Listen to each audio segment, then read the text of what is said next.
I'll defend him. Every head in the courtroom turned at once. All eyes landed on the voice sharp, unshaken, and utterly unexpected. A young black woman stood at the back of the courtroom. Her apron was still tied around her waist. Sweat glistened on her forehead. She clutched a worn folder of documents to her chest. Some laughed, some scoffed. A few pulled out their phones to record. "Who is she?" someone whispered. "Probably the cleaning lady." What's next?" The janitor taking the bench. Laughter rippled through the gallery, but Maya Johnson didn't flinch. At 25, she had seen her share of condescension, but never had she felt the sting more sharply than in this moment standing in front of the legal elite of Manhattan, in a courtroom built to keep women like her on the outside. The judge blinked, clearly caught off guard. "Excuse me, miss?" "Maya Johnson, Your Honor. Two want to stand as temporary counsel for Mr. Douglas Walker." The name was enough to stir murmurs again. Douglas Walker, tech billionaire, charismatic, calculating. Now under federal investigation for contract fraud and financial misconduct totaling over $30 million. His legal team had just vanished, literally. His high-paid lawyer, after months of pre-trial prep, had failed to show up on the first day of the hearing. Rumor was he'd fled the country. Douglas, seated beside the empty defense chair, turned and stared at Maya with an incredulous scowl. "You," he barked, "you should be home scrubbing baseboards, not playing dress-up in a courtroom." Laughter erupted again. Someone near the aisle muttered, "Bold of her to show up with a mop and legal ambitions." But Maya didn't back down. She took a deep breath and stepped forward. "I've studied every page of this case, every contract, every financial record, every testimony filed. I know this case better than anyone in this room." The judge raised an eyebrow. "Miss Johnson, are you a licensed attorney?" "No, sir. I attended Columbia Law but left after my second year due to financial hardship. Since then, I've worked as household staff to pay off my family's debts. But I never stopped studying. I've followed federal court cases. I've spent the last 3 years poring over economic crime rulings. This case, in particular, I've memorized backward." The courtroom hushed. Even the prosecutor, Lauren Westa, tall blonde woman in an immaculate navy suit, tilted her head slightly, intrigued despite herself. "Objection," she said. "This is highly irregular and borderline insulting to the justice system." The judge held up a hand. "Noted. But as Mr. Walker's counsel has failed to appear, and if he agrees to allow Miss Johnson to speak on his behalf for this preliminary session, I will permit it under strict supervision." Douglas looked like he'd swallowed vinegar. "You want me to let a maid represent me in federal court?" he muttered under his breath. Maya leaned close. "I may not have a license, Mr. Walker, but I know how they're setting you up. And right now, I'm the only person in this room not trying to bury you. If you believe Maya's courage deserves respect, comment 1 to show your support, and like this video to spread her story." He stared at her, breathing heavily. Then, with a frustrated grunt, he waved his hand dismissively. "Fine, do your worst." Maya nodded and walked toward the defense table, every step deliberate. She laid the worn folder on the desk, opened it carefully. Inside were handwritten notes, cross-reference citations from real cases, color-coded tabs, and printouts of contracts, the very same ones Lauren West was planning to dismantle him with. Lauren leaned back, a smirk playing at her lips. "I hope you brought more than highlighters and grocery lists." Maya glanced up at her. "I brought logic. And receipts." Gasps echoed. The judge cleared his throat. "Proceed, Miss Johnson." She stood, held a page before her. On the 12th of March of last year, Mr. Walker's company was approached to revise its joint venture agreement with Altair Holdings. That revision, which Miss West claims Mr. Walker forged, was signed electronically from an IP address based in Zurich. However, the original terms, she held up a highlighted paragraph, were still valid under the original SEC filing dated 2 weeks prior, which means if anyone committed forgery it was the plaintiff. Lauren's smile vanished. Maya continued, voice steady, projecting clearly. The gallery, which had moments ago sneered, now leaned in. Her words had the ring of something rarer than expertise conviction. Her fingers didn't tremble, not once. She had spent the past year secretly reading economic litigation during her late-night breaks. She had read transcripts until her eyes burned, taken notes during podcasts from legal analysts, even mailed herself documents to build a record in case she ever had the chance to speak. Today was that chance. The judge tapped his pen. This is compelling. We'll recess until tomorrow to examine the evidence and determine if further action is warranted. Miss Johnson, you may return then pending review. Maya bowed slightly. Thank you, Your Honor. As she stepped back, her heart pounding, she could feel their eyes on her disbelieving, shaken. Douglas Walker remained seated, lips tight, silent. But for the first time that day, he didn't look alone. That night, Maya sat at the small kitchen table in her basement apartment in Newark, the very table where she had once helped her little brother finish his math homework while stirring a pot of soup. Now, the table was covered in legal documents, sticky notes, a half-eaten grilled cheese sandwich, and her open laptop playing an old lecture from a trial law professor she used to admire. Her apron still hung on the back of the chair, stained from the morning rush at the Walker estate. The courtroom still echoed in her ears. She could see the faces confused, amused, disbelieving, and Douglas Walker's face, one she couldn't read. She sipped cold coffee and leaned over the contracts again.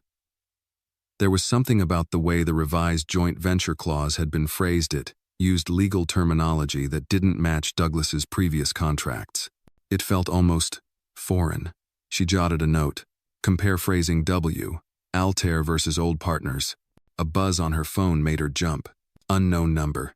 You were something else today, said a low, amused voice. Didn't expect the girl in the apron to turn the room upside down. Maya froze. Who is this? Let's just say someone in that courtroom has more at stake than you know.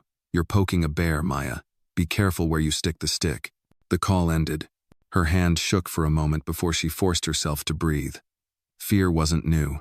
She'd grown up with it, walking home alone from school through alleys she had no choice but to cross, watching her mother work 3 jobs and still get eviction notices.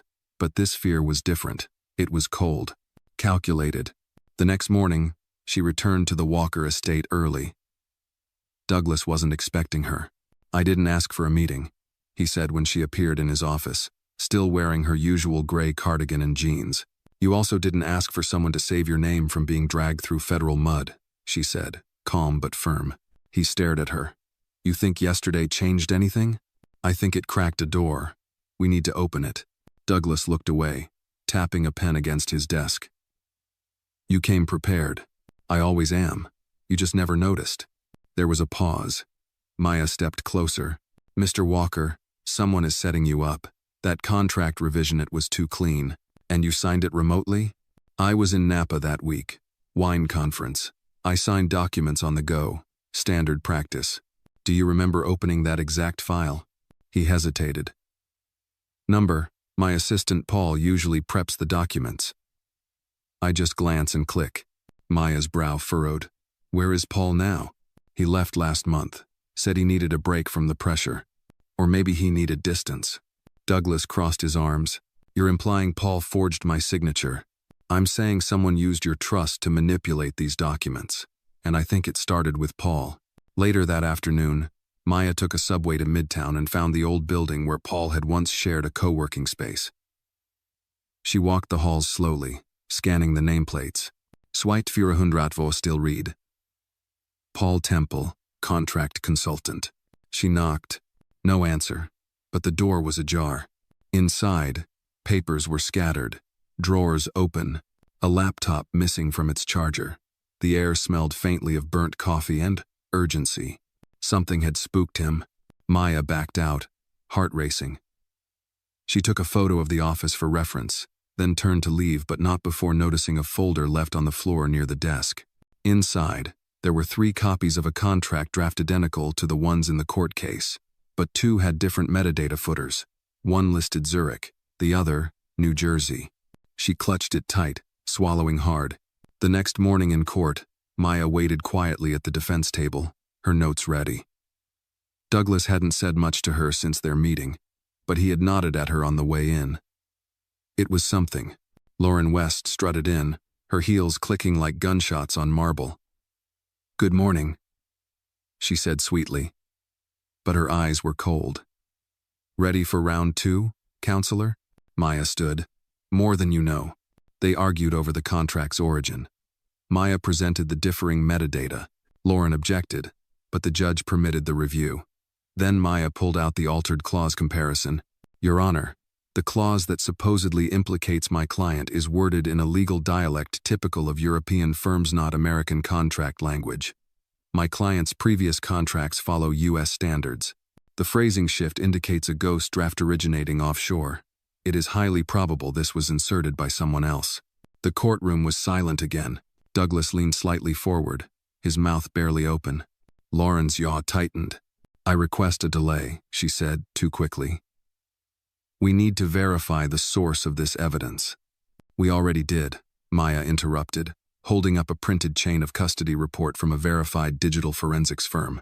This copy came from the hard drive of Paul Temple, who, by the way, hasn't been seen since yesterday morning. The judge nodded slowly. This is no longer a simple fraud case. We may be looking at evidence tampering and conspiracy. As recess was called, Maya stepped outside into the cold wind, her lungs finally taking in air. She leaned on the railing and stared at the city below. Douglas joined her moments later. I don't know what to say. Then don't, she replied, eyes still forward. Just don't ever underestimate the woman in the apron again.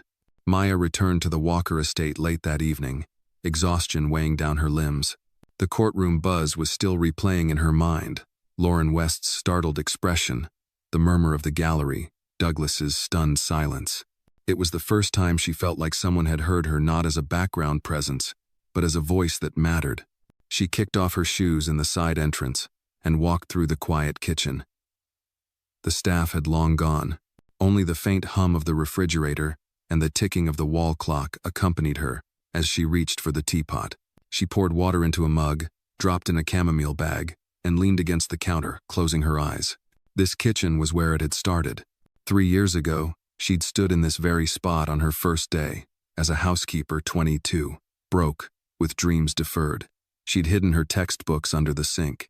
At night, while others slept, she read court briefs by flashlight and scoured legal databases on a hand-me-down laptop.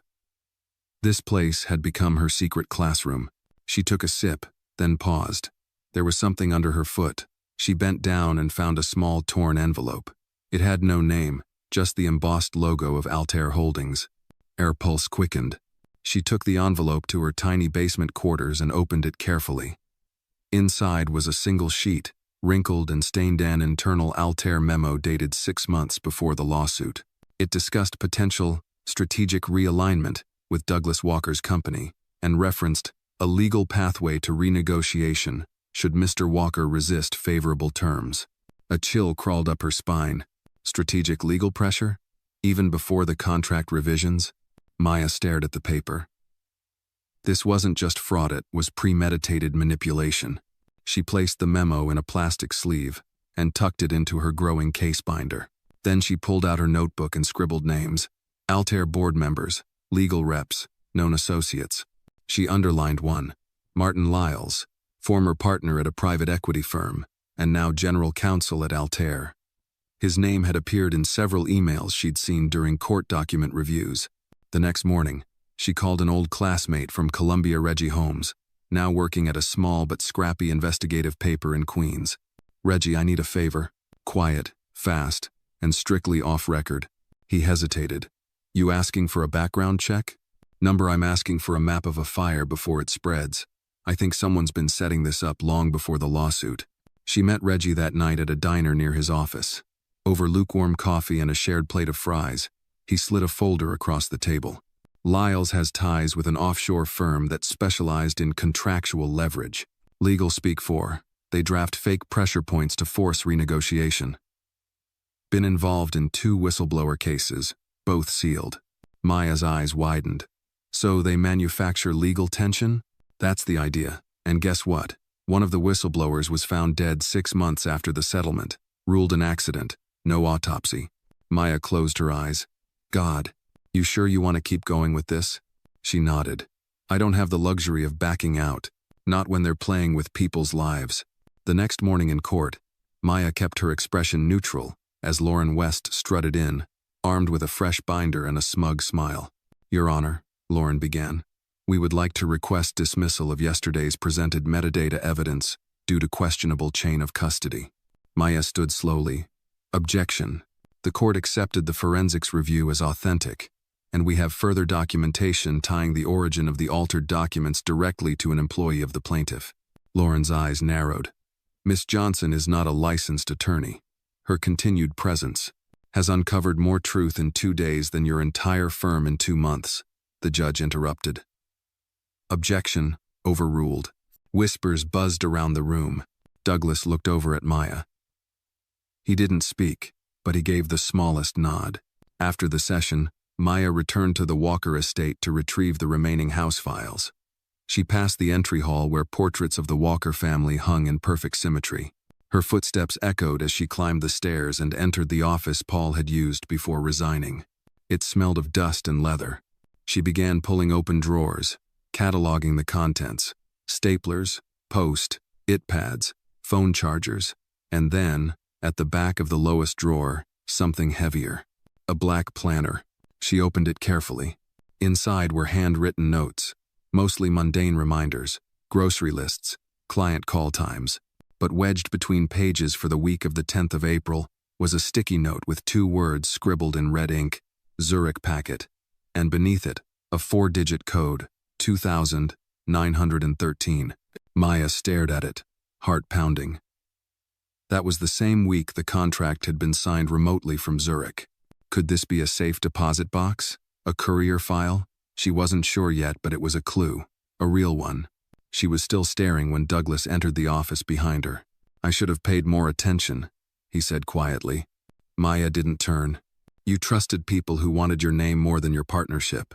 He stepped beside her, looking at the planner. And you? What do you want? She finally looked at him. Justice, even if no one writes about it in the papers. Douglas nodded slowly. You're wasting your brilliance cleaning marble floors. No, Maya replied. I've been preparing. She placed the planner into her binder and closed it carefully. Tomorrow, she said, we dig deeper. 2 hours after sunrise, Maya stood across the street from a dull gray building in Jersey City, her coat drawn tight against the early spring wind. The address matched the one she had tracked down after cross-referencing the 4-digit code from Paul's black planner with local courier lockers. The Zurich packet note had kept her up all night, flipping through theories, dates, and shipping manifests until the code finally led her private storage service used often by corporate clients for sensitive materials. She stepped inside, her boots echoing softly on the concrete floor. The woman at the front desk barely looked up as Maya approached. Locker access, the woman asked, chewing gum. Maya nodded and slid over the code on a sticky note. 2,913. I'm here to collect on behalf of a former employee. The receptionist looked at the note, then back at Maya, suspicious. You got ID? I do. Maya handed over her state ID and held her breath. The photo was from years ago, before her law school dropout, before the long days of scrubbing baseboards and nights filled with case law. The woman stared a second longer, then clicked her screen and grunted. Yeah, it's still active. Someone dropped the packet off 8 weeks ago. Said he'd come back for it, never did. She handed Maya a small metal key. Lockers down the second row, numbers on the left. Maya nodded. Thanks. She walked briskly, her heart thudding harder with each step. The locker opened with a dry click. Inside was a slim, sealed manila envelope. No label, no name. Just a red wax seal with the letter L pressed into the center. Lyles. She slipped it into her coat and left, nerves crawling across her skin. Back in her apartment, she sat at her table and opened the envelope carefully, holding her breath like it might explode. Inside was a USB drive and a printed memo. The memo was addressed to internal counsel only and stamped confidential. Maya scanned the text, her stomach flipping. It was from Martin Lyles to Altair Holdings Executive Board. The memo outlined legal architecture recommendations for achieving a hostile contract acquisition, including sample edits to clauses, guidelines for establishing remote signature trails through VPN rerouting, and language suggesting, quote, if resistance occurs, push legal action under pretext of misrepresentation. Her hands trembled. The USB held files, spreadsheets several labeled with dates, and Walker Enterprises project codes. She opened one marked, Forecast Projections, Altair Negotiation Third Round. It included a line item, Projected Value from Litigation Leverage, $23.4 million. They had budgeted for the lawsuit. Maya stared at the screen for a long time. This wasn't just about Douglas Walker anymore. It was about power abuse of it, weaponizing legality to steal equity and silence resistance. And it was happening in boardrooms just like this, likely every day. She printed the memo and highlighted the core sections. Then she grabbed her coat and headed to the Walker estate. Douglas needed to see this now. He was on a call when she arrived. She handed him the memo wordlessly. He glanced at the heading and froze. "Where did you get this?" Paul left it in a storage locker. "The USB has more. They had this planned months before you even hesitated to sign anything." Douglas rubbed his face, the blood draining from his cheeks. "They were going to steal the company, with or without me agreeing." Maya nodded. "And frame you in the process, so you couldn't fight back." He leaned back slowly. "We need to bring this to the court." "We will," she said. "But first we need to seal the trail. If we submit this without verifying the chain of custody, Lauren will rip it to shreds." Douglas exhaled. "I'll call my IT lead. He's worked on secure financial forensics before." "No," Maya said firmly. "We don't tell anyone else yet. Not until we know who's clean." Later that evening, Maya took the files to Reggie at the diner. He examined the memo and USB files carefully. "Whoever wrote this," he muttered, "has the moral compass of a snake. Can you help trace the IP logs? Confirm it's Lyle's network?" Reggie nodded. "Give me 2 days. Maybe less if my guy at the tech desk owes me a favor." As they talked, Maya noticed an older man across the diner watching her. His eyes were sharp, and he didn't even pretend to hide his interest. She stiffened slightly. Reggie noticed. "Friend of yours?" "No," Maya murmured, "but I've seen him before, at the courthouse 2 days ago." "Think you've been made?" "Maybe." That night, back home, Maya reinforced the deadbolt on her door and downloaded the files onto 2 additional encrypted drive zones she stashed in a hollow book, the other in her freezer, wrapped in foil and hidden behind a bag of frozen peas, a precaution she'd picked up from an old documentary on whistleblowers. Then she sat down and began drafting a timeline, every event, every signature, every meeting that had led to this moment. She outlined how the contract terms evolved, when Paul had submitted travel expenses from Switzerland, and when Lyles had suddenly requested full control of Altair's negotiation terms. By 2 a.m., her table was covered in highlighters and notes, like a map of someone else's conspiracy, only it was all real, and dangerously close to being buried. The next day in court, Maya walked in with steady steps. She greeted Douglas with a nod, avoided Lauren's stare, and took her seat at the defense table. The judge began. "We will now hear any additional pre-trial disclosures." Lauren stood.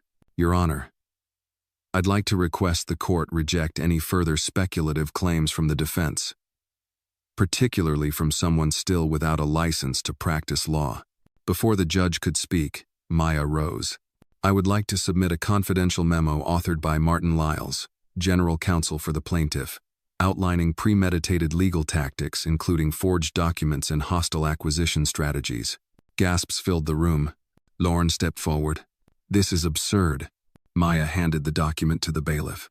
"The memo is time-stamped, includes metadata logs, and was discovered in a secure storage location rented by Paul Temple, the former assistant to Mr. Walker." The judge read in silence for a long moment, then looked up. "This, if authentic, changes everything." Douglas looked at Maya, eyes wide with something new, not just surprise, respect. Maya stood outside the courthouse after the hearing, the wind tugging at the edges of her coat. Her face was calm, but inside, her pulse still pounded. The courtroom had erupted with murmurs, disbelief, and sharp whispers when the judge acknowledged the implications of the Altair memo. She had expected resistance.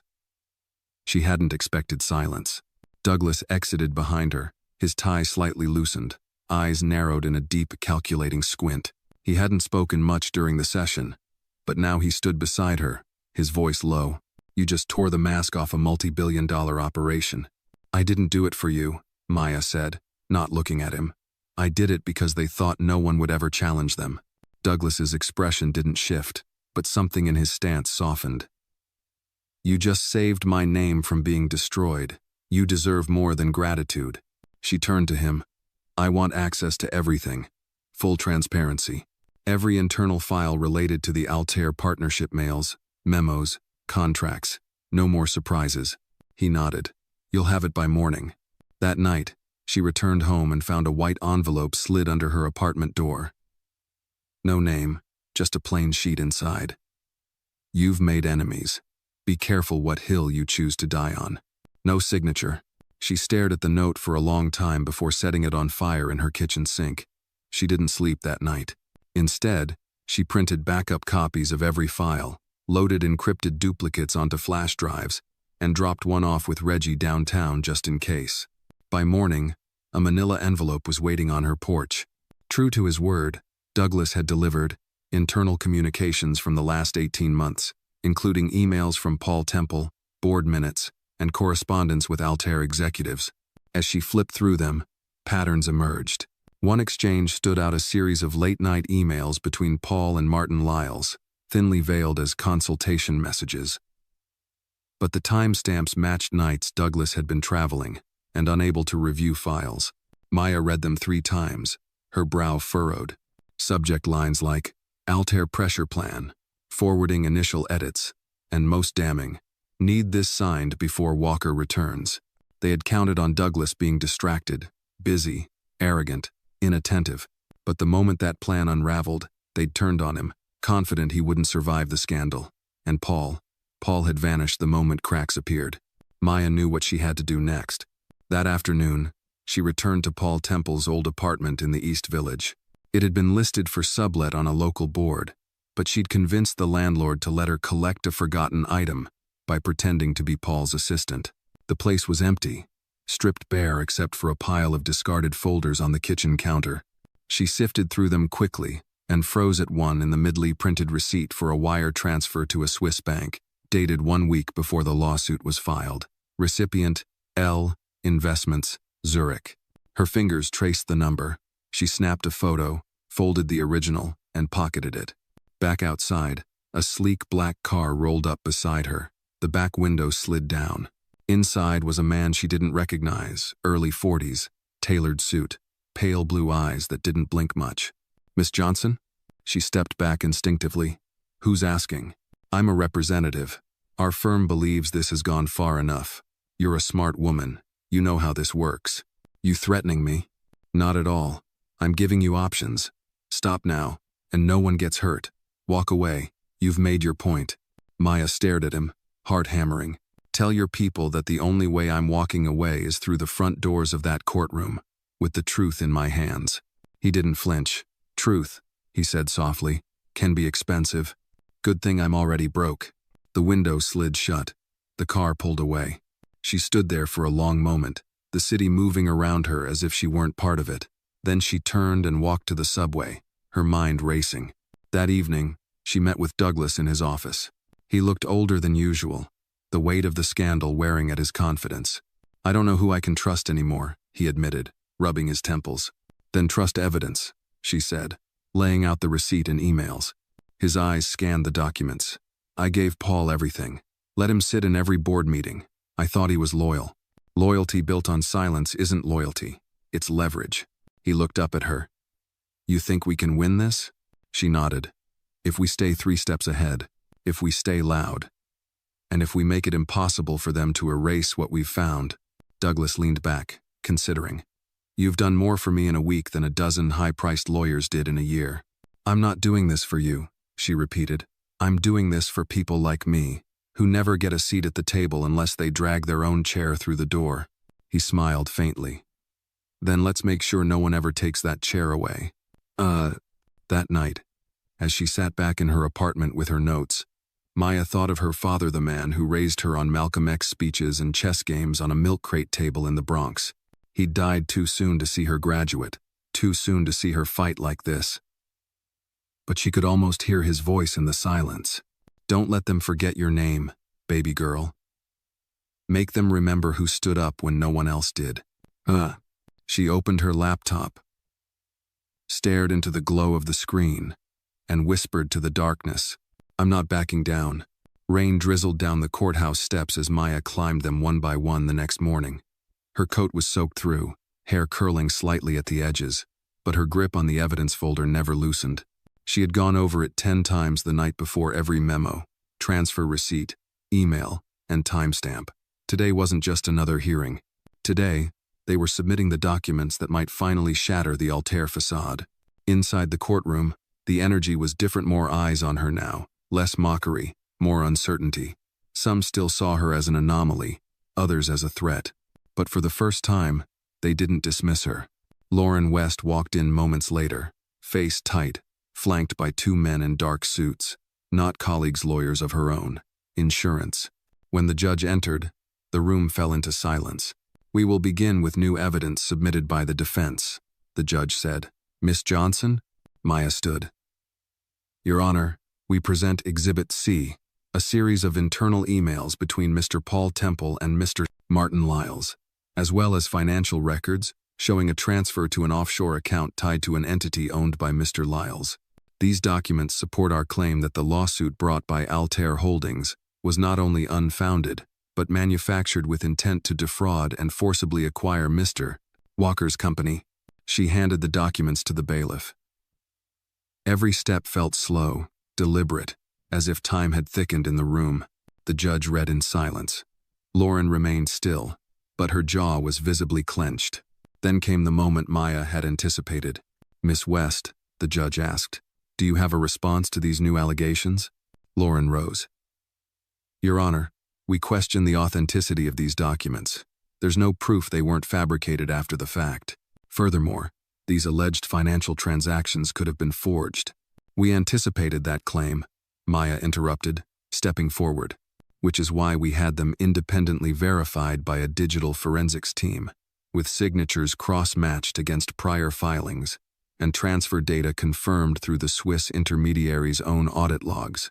Their sworn affidavit is included in the packet." The judge took a deep breath. "Very well, I will review this thoroughly. For now, both parties are instructed to remain available for continued examination." Recess was called, but no one stood. There was a sense of reckoning in the air. Douglas leaned over to Maya, whispering, "You didn't just shake their foundation, you cracked it wide open." "I'm not here to shake things," she said quietly. "I'm here to make sure no one builds lies on broken ground again." Outside the courtroom, reporters swarmed. Maya kept her head down, pushing past the flashing lights and rapid-fire questions. A voice called out from the crowd. "Miss Johnson, is it true you were a maid before taking this case?" She paused, turned back. "Yes, I was, and I still clean the same kitchen 3 nights a week." A few reporters chuckled, unsure whether she was joking. Maya leaned forward slightly into the microphone. "Let me be clear. I didn't need a corner office or a $1,000 suit to see injustice. All I needed was my voice and the truth." The crowd fell silent. That evening, Maya sat at the diner with Reggie again. He was scrolling through headlines on his phone. "You're trending." She raised an eyebrow. "For what?" He turned the screen to her. There it was. A photo of her standing in the rain, folder clutched to her chest, eyes sharp with focus. The headline read, "The maid who might take down a $1 billion empire." She exhaled. "That's not what this is about." No, Reggie said, "but it's what they understand. A woman who wasn't supposed to speak speaking loudly.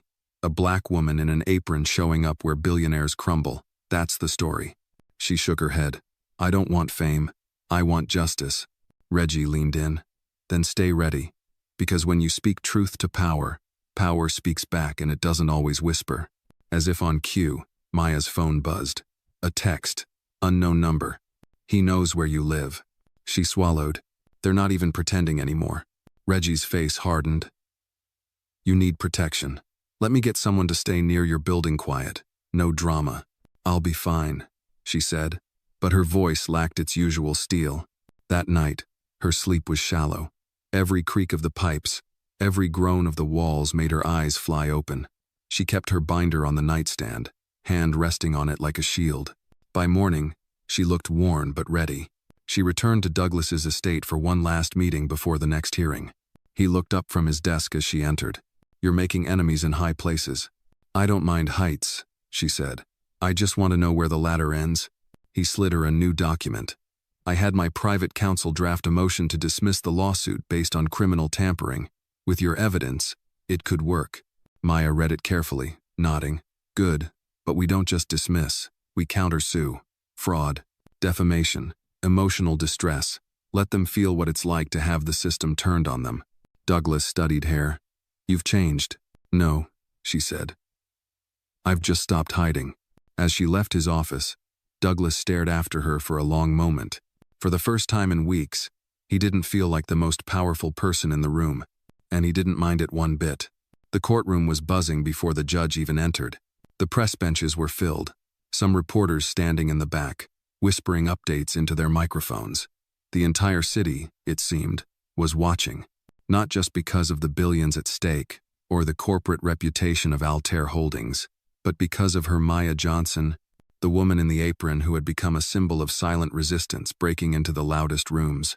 She walked into the chamber with calm steps, wearing a simple navy dress, her binder clutched in one hand.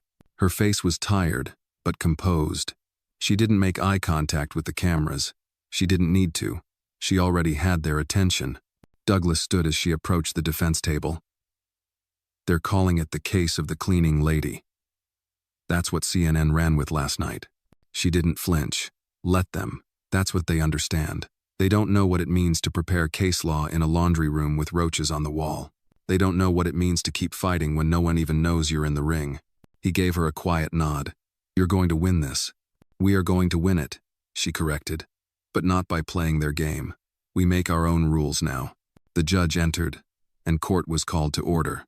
"Today," he announced, "we will review the defense's motion to dismiss based on submitted evidence of fraud, tampering, and unethical corporate behavior. The court has reviewed the documents overnight. Miss West, the floor is yours." Lauren stood, her usual poise dulled just slightly by fatigue. "Your Honor, we maintain that the defense's evidence is circumstantial and improperly sourced. We request exclusion under Rule 403. Maya stood before the judge could speak. "Your Honor, I have additional verification regarding the Swiss transfer. The receiving bank has confirmed that the account belongs to an entity with Mr. Martin Lyles as a primary beneficiary. They've provided notarized confirmation, which I've included in our latest exhibit." The judge motioned for the documents. "Continue." "Furthermore," Maya added, stepping forward, "we have a new witness, an Altair Holdings junior associate, who has agreed to testify under federal protection." A sharp intake of breath rippled through the room. Lauren's voice cracked slightly. "Who?" Maya remained still. Her name is withheld for security reasons, but she has first-hand knowledge of internal conversations regarding the fabrication of contract clauses, manipulation of IP routing, and the effort to defame Mr. Walker. The judge leaned forward. "If this witness confirms the validity of the claims, and if her testimony is found credible, it would constitute grounds for full dismissal and open a new criminal investigation." Lauren sank slightly in her chair. Court was recessed until the witness could be prepared for examination. Outside the courtroom, Maya met with the witness, a young woman named Elise, no older than 23, pale, nervous, clutching a messenger bag against her chest like armor. "You sure about this?" Maya asked softly. Elise nodded. "I was there when Martin told the team to alter the metadata. I heard him say that the goal wasn't winning, it was ruining. They wanted to destroy Mr. Walker's name so no one else would ever question their leverage again." Maya placed a hand on her shoulder. "You're doing something most people never would." "I'm just tired of being quiet," Elise said, her voice trembling. "I couldn't sleep anymore." Maya nodded. "Then let's give them something to remember." That evening, Maya walked the familiar streets back to her apartment. Newark felt heavier these days, like the concrete itself was watching. She passed the corner bodega, waved to Mr. Lee, the owner, who always gave her a free bottle of water when she worked double shifts. "You're on the news again," he said, smiling with cracked teeth. "You give 'em hell, Maya." She smiled faintly. "That's the plan." Back home, her apartment was darker than usual. She reached for the light switch and stopped. The lamp on her desk had been knocked over. Her notes were scattered. Someone had been inside. She stood frozen, listening. No sound, no movement. Then she backed out slowly, heart thudding, and called Reggie from the hallway. Someone broke in. They didn't take anything, they just wanted me to know. Reggie cursed softly. You need to stay somewhere else tonight. My cousin's got a place in Hoboken, quiet building, mostly retirees. No one will look for you there. Maya hesitated, then nodded. Yeah, okay. That night, in a small one-bedroom filled with doilies and porcelain cat figurines, Maya sat on a borrowed couch and stared at her case files. She should have been afraid. But she was beyond fear now. She was focused. She called Douglas just before midnight. I want to go public, she said. He paused. You're already public. No, she replied. I mean full transparency. Press conference. Show the documents.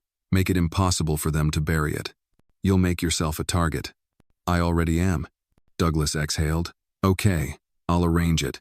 But once we step out into that spotlight, there's no coming back. Maya stared out the window at the quiet street. Then we stepped together. The next morning, standing behind a podium outside the courthouse, Maya faced a wall of microphones and reporters. Flashbulbs went off. Her voice was calm. I was not hired to fight this case. I wasn't trained to stand in a courtroom, but I have stood for the truth, and I will keep standing, because power built on lies deserves to fall. Behind her, Douglas nodded once, his face unreadable, and somewhere in the crowd, someone whispered, she's not just defending him, she's defending all of us. The day after the press conference, Maya woke up in the quiet apartment in Hoboken to a soft knock at the door. She opened it slowly, half expecting a reporter, or worse. But it was Reggie, holding 2 coffees and a bag of croissants from the corner cafe. Thought you could use some fuel, he said, stepping in with a cautious smile. Maya took one of the cups. Thanks. I barely slept. I kept waiting for something to happen. A call, a knock, anything. Well, Reggie said, sitting down beside her. Sometimes the most dangerous moment isn't when they come after you. It's when they go quiet. Maya nodded. She understood. After the press conference, there'd been a wave of support. Messages poured in from people she didn't know, single mothers, law students, janitors who said her story reminded them of their own fights. But the silence from Altair, that was unsettling. No statement, no denial, no counterattack. Just stillness. Douglas called mid-morning. Lyles hasn't shown up to his office in 2 days, he said without greeting. Lauren West filed a motion to withdraw from the case this morning. Claimed conflict of interest. Maya stood from the couch, stunned. She's backing out? Looks like it. And Elisesh was contacted by someone last night. Not a threat, not directly, but a message. They know she's testified. They're scrambling, Maya said. They know it's falling apart. Douglas lowered his voice. Maya, I've seen men with money do unspeakable things to protect a secret. Be careful. I'm not going back underground, she replied. Not now. By noon, news outlets were reporting on Lyle's disappearance. Financial records were leaked, suggesting accounts in Panama, Zurich, and Singapore all connected to shell companies Altair had denied knowledge of. The story had gone from courtroom drama to potential corporate collapse. Maya sat with Reggie, watching the coverage. This isn't about me anymore, she whispered. It's about all the people they've done this to who never had the chance to fight back. Reggie nodded. You're becoming the face of something bigger. She turned to him. Then I need to act like it. That afternoon, Maya met with Douglas at a private law office he'd rented for emergency meetings. Inside were stacks of files, a hired security detail, and a woman named Marcia Delgado, an independent legal advisor brought in to help draft a countersuit. I've reviewed the documentation, Marcia said after an hour of quiet study. You have a case not just for dismissal but for damages, emotional distress, corporate sabotage, possibly even witness endangerment. Maya watched Douglas carefully. You're ready for that? I've lost more than reputation, Douglas said. They tried to strip me of everything, my name, my legacy, and they nearly succeeded, Maya added.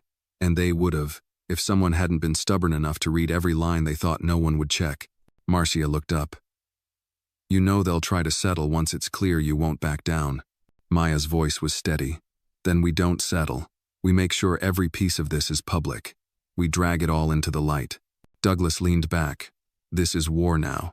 No, Maya corrected. This is justice. War is what they did when they thought no one was watching. That night, as she returned to the Hoboken apartment, her phone buzzed again. Another blocked number. She answered with a steady voice. Hello? Thought you were clever, huh? The voice was gravelly, older, thick with disdain. You think you've won something? Not yet, Maya replied calmly. You don't know who you're dealing with. I know exactly who I'm dealing with. Men who hide behind power and fear, but I'm not afraid of either. The line went dead. She stared at the screen for a long time, then opened her laptop and began working. She drafted a full statement of facts, linking each document, timeline, and piece of evidence into a single, coherent narrative. She emailed copies to 3 different lawyers, 2 trusted journalists, and stored one more on an encrypted drive. If anything happened to her, the truth wouldn't die with her. The following morning, Elizabeth whistleblower called in tears. They tried to get to my father, she said. He owns a dry cleaning shop in Flatbush. Someone came in last night, broke the front window, didn't steal anything, just left a note. Stay quiet. Maya's stomach twisted. Is he okay? He's shaken. I am too, but I'm not backing down. Maya closed her eyes. We're almost there. Just hold on. By Friday, the judge ordered a full evidentiary hearing. Lyles was still missing, and Altair's board released a half-hearted statement denying involvement. But their stock had dropped 19% in 2 days. Shareholders were panicking. Investigations were being launched by the SEC. Douglas stood beside Maya outside the courthouse steps, this time not as a man seeking redemption, but as an ally in the fight. Reporters asked questions.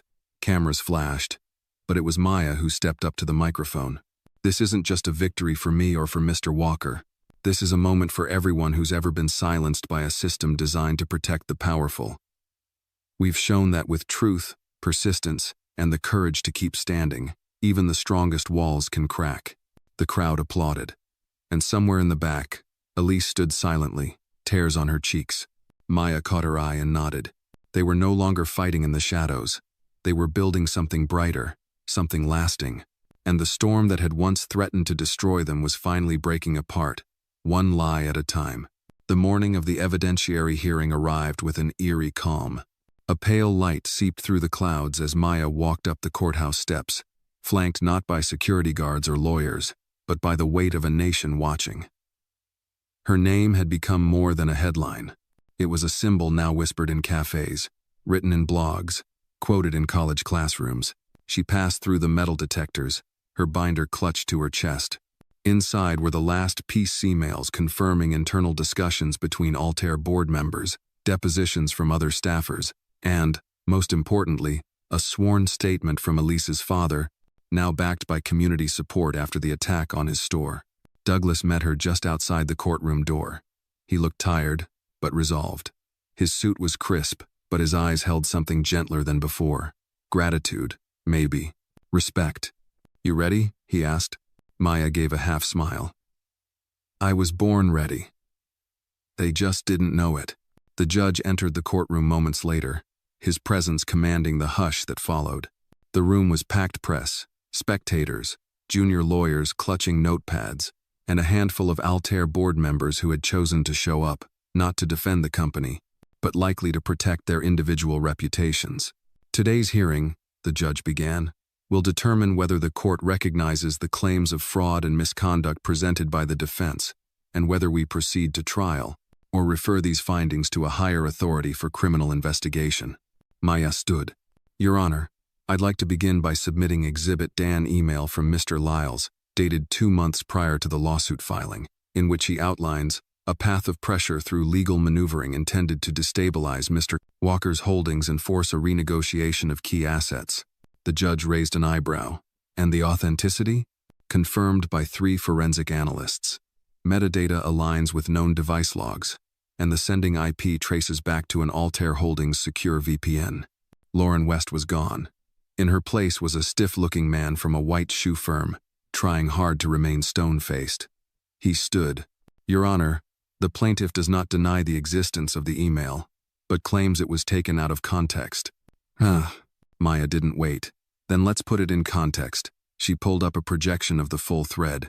The chain includes responses from other board members, agreeing to the plan, including comments like, "Walker won't see it coming," and "Make sure Paul handles the signature trail." Gasps echoed through the gallery. The judge glanced at the screen, then at the new plaintiff's counsel. "Do you have a response?" The lawyer cleared his throat. "Not at this time." The judge looked toward Douglas. "Mr. Walker, do you wish to make a statement?" Douglas stood slowly. "I built my company with people I trusted. Some of them betrayed that trust. But what matters today is not just clearing my name, it's recognizing what was done to silence voices like Miss Johnson's. She wasn't supposed to be heard, but she is, loudly, clearly, and truthfully." He turned to Maya, "And I thank her, not as a businessman but as a man who nearly forgot that truth matters more than pride." Maya's throat tightened, but she remained focused. "Elise," she said gently, "would you like to speak?" The young woman stood, shaking slightly, but with a fire in her eyes. "I joined Altair because I believed in opportunity. I stayed silent because I was afraid. But Maya gave me courage, and today, I want the court to know that Martin Lyles instructed several of us to alter timestamps and destroy digital records. I did it. I'm ashamed. But I will no longer be part of hiding the truth." The judge nodded solemnly. The next hour passed in a flurry of document presentations, cross-referencing financial records, showing video footage of Lyles entering a private banking office in Zurich, footage obtained with the help of an investigative team Douglas had hired after Maya's recommendation. Then came the judge's voice, clear and final.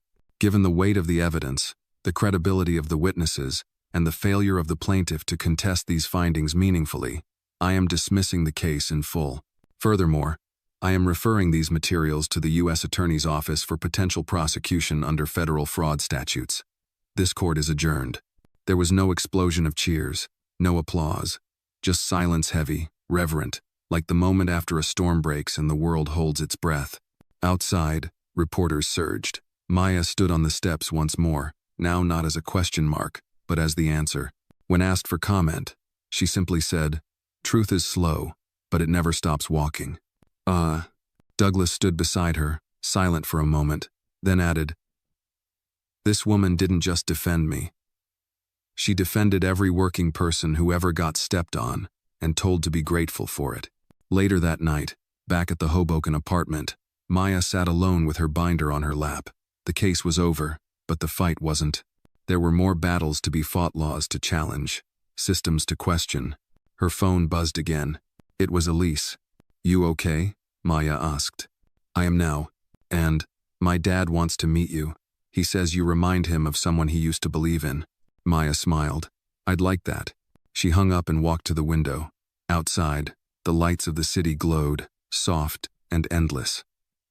For the first time in months, she allowed herself to breathe deeply, to feel the stillness not as warning, but as peace.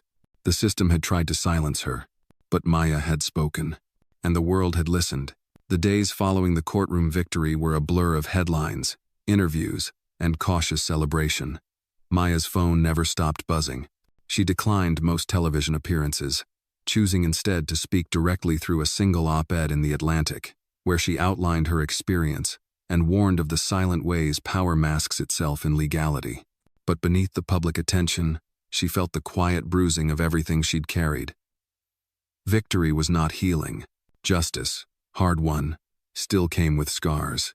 Douglas invited her to dinner at a small restaurant near Battery Park, far from his usual haunts. No ties, no headlines, just two people who had survived something enormous together. "I keep expecting it to fall apart," he said as they sat over 2 bowls of clam chowder. "Like someone's going to knock on the door and tell me it was all a dream." "It wasn't," Maya replied. "But dreams don't leave bruises like this." He chuckled softly. "How are you holding up?" She stirred her spoon in slow circles. "Tired, a little paranoid, but clearer than I've ever been." "And you?" He leaned back. "Relieved, but aware. I know now how close I came to becoming the villain in someone else's story. If you hadn't shown up, I would have signed away everything I believed in." She looked at him carefully. You were never the villain, but you were blind, and the system counted on that. He nodded. I'll never stop paying attention again. They clinked Glassish's wine, her water, not a toast to victory, but to vigilance.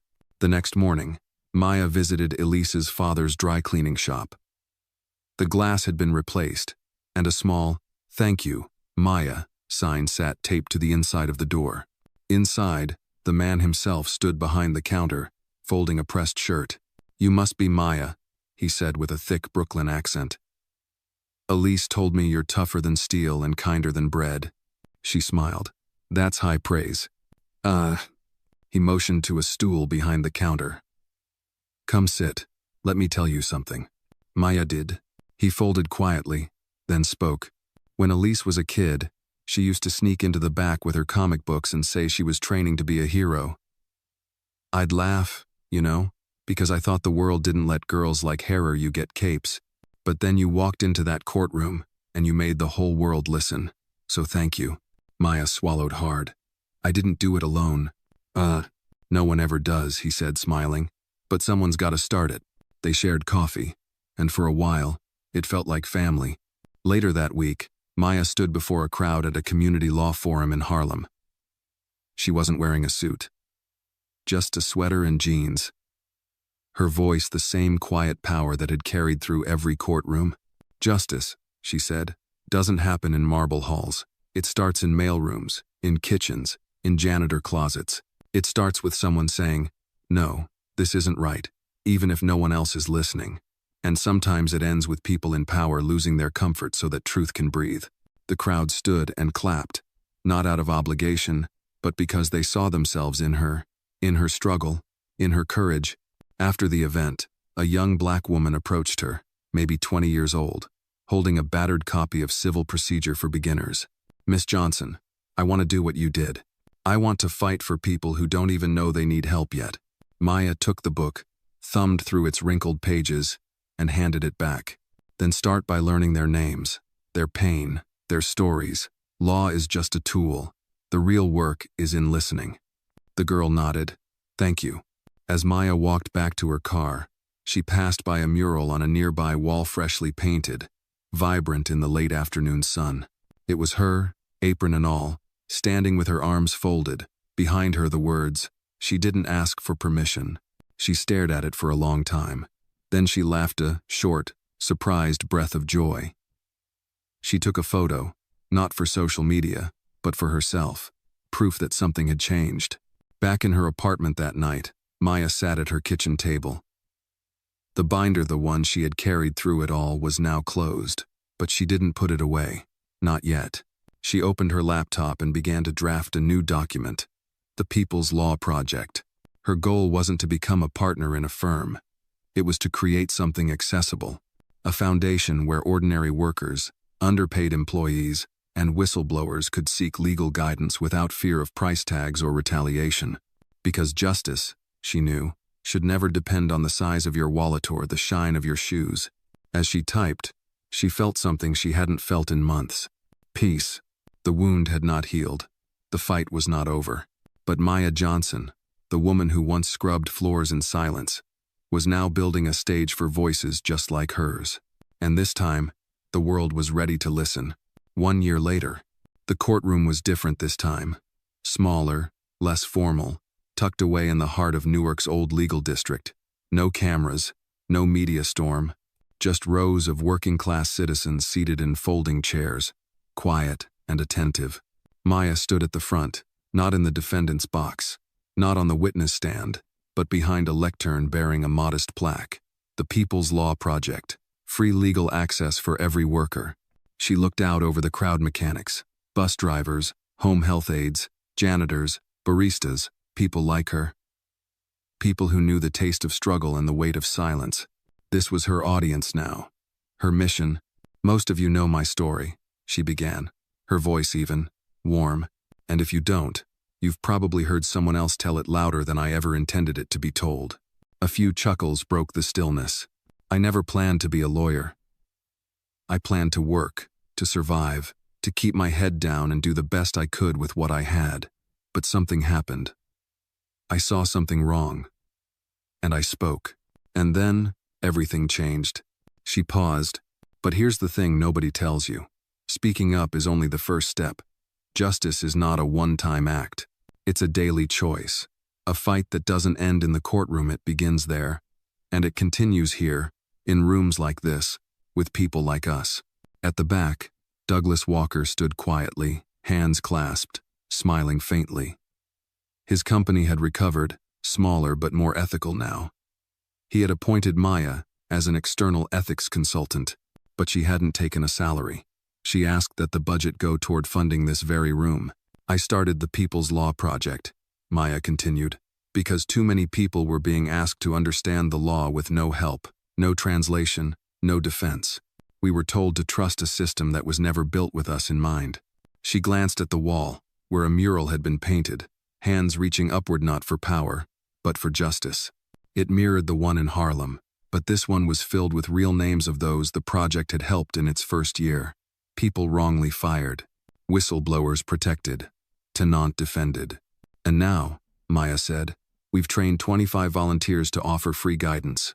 We've translated court forms into Spanish, Haitian Creole, and Tagalog. We've opened 3 satellite offices, and we're just getting started. Applause filled the room, not explosive, steady, respectful, real. After the gathering, Maya stepped outside into the autumn air. The sky was gray, but not heavy. She took a deep breath. Elise joined her, bundled in a trench coat, her cheeks red from the wind. Can you believe it's been a year? Elise asked, tucking a strand of hair behind her ear. Feels like longer, Maya replied, but also like yesterday.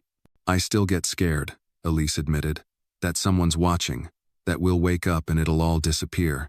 Maya put a hand on her shoulder. The fear doesn't go away, but it gets smaller when you're not alone. They walked together toward the subway. Ordinary again, safe in the crowd. Later that night, Maya sat at her kitchen table. Same spot, same chair. The binder was still there, now filled with notes and printed messages from people she'd helped. A new folder sat beside it marked, Legislation Draft, Whistleblower Protection Expansion Bill. She wasn't finished. As she typed, her phone buzzed. Unknown number. Her chest tightened for a moment. Then she answered, Maya Johnson. A pause. Then a woman's voice is soft, hesitant. Hi, you don't know me. My name is Cassandra. I clean offices in Midtown. Last week I found something I wasn't supposed to see. They told me to forget it, but I can't. I don't know what to do. Maya smiled gently. You did the right thing by calling. You're not alone. Silence on the line. Then a sob. Then, thank you. Maya looked out the window at the city she had once believed would never listen to her. And now, it was calling. She leaned back in her chair and whispered, Let's begin again. Because justice wasn't just a battle. It was a legacy. And hers had only just begun. The story of Maya Johnson teaches us that true justice often begins in the quietest corners behind brooms, inside kitchens, or among those whose voices have long been ignored. It reminds us that courage isn't about titles or degrees, but about choosing to speak up when it's easier to stay silent.